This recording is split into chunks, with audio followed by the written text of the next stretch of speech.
How you doing, YouTube? Matt Massive Beer Reviews. Back with a little bit of civil life up in this piece, courtesy of my boy Jason in the form of their ESB. Yeah, this be their old traditional ESB balanced English malt richness, the subtle rustic hop note. I will not sit here and wax poetic about my love for civil life and the beers that they make, because they make them really well, and I'm a fan, so I'm kind of excited to dive into this one. He sent me 2 beers off. In this last box, it was this one, and the other one was their kind of it was like an, I guess, English style winter warmer. It was kind of like a little bit of a kind of malted, spiced up kind of ESB. So I'm kind of curious to see where this one lands. Label wise, what Civil Life does, sans a couple different versions, hence that one can that they sent off, which was Burton on not Trent, what line? Where was it? Go watch it. I'm going to post it at the same time as this. The Holt. Burton on Holt is what it was called. Anyway, does it look like an ESB? Sure. Looks like Marzen. Looks like a malt forward beer. Not a ton of carbonation, but a nice, soft little kind of just south of khaki colored head on there. Uber clear malt deliciousness. Hopeful deliciousness. Yeah, looks the part of a little malty beverage. Let's dive into the nose.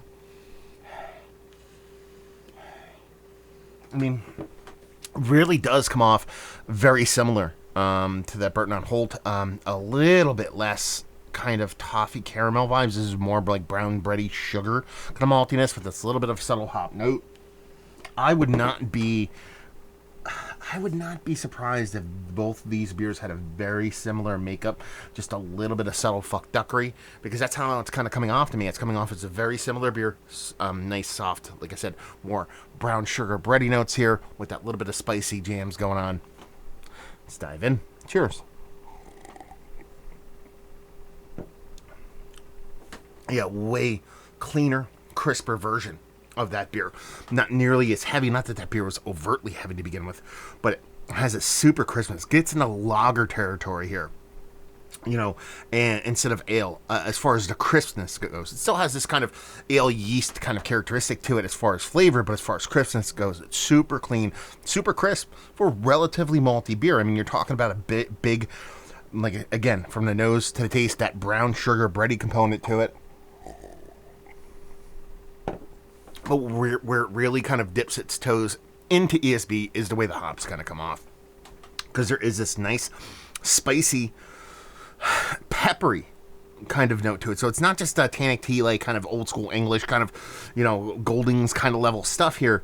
It is definitely kind of steps it up a little bit, gets it a little bit more peppery, gets a little bit more spicy. Not pepper, I mean pepper like ground pepper, not like green pepper.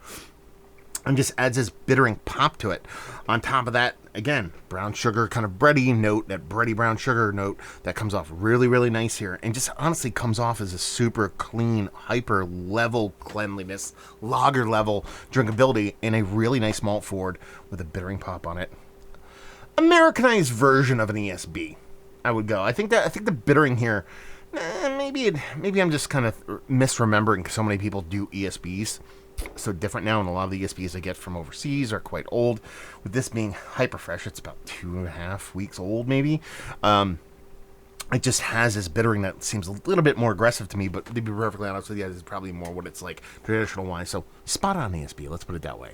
Yeah, it's delicious. Listen, I went in this thinking it was going to be delicious. I drank it, it's delicious. Guess what? I think it's fucking delicious.